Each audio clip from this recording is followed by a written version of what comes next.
চোখের জলের মতো নিখুঁত ও সুন্দর একটা কবিতা লিখতে পারবো যেদিন, সেদিন আমি তোমাকে চুম্বন করার রাজ অধিকার পাব।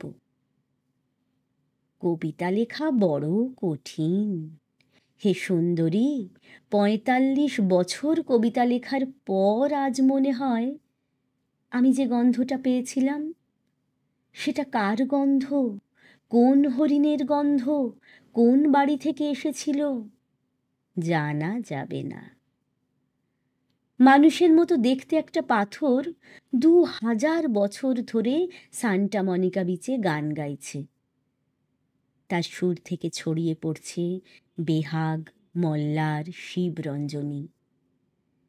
কাল রাতে আমি ভারত মহাসাগরের তীরে তোমাকে ধরে হাঁটছিলাম। তোমাকে না ধরে আমি আর হাঁটতে পারি না। পাথরটা বলল, দাঁড়াও। ২০০০ বছর ধরে আমি মানুষের চোখের জল অনুবাদ করে চলেছি, আশাবরী দিয়ে, কলাবতী দিয়ে, দরবারি কানাড়া দিয়ে। তবু আমি আজও আমার গলায় সেই সা লাগাতে পারলাম না। সেই রাতে একটা সমুদ্র ঝড় বয়ে গেল আমাদের ওপর দিয়ে। ভোরবেলা পাথরটা আমাদের গা থেকে বালি সরিয়ে বলল, তোমরা কতটা ভালোবাসো এ ওকে?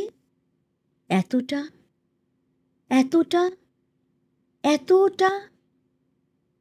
কিন্তু আমি জানি ভালোবাসাতেও একটা সা লাগাতে হয়। মানুষ এত হাজার বছর ধরে ভালোবাসলো, তবু একটা সা লাগাতে পারছে না।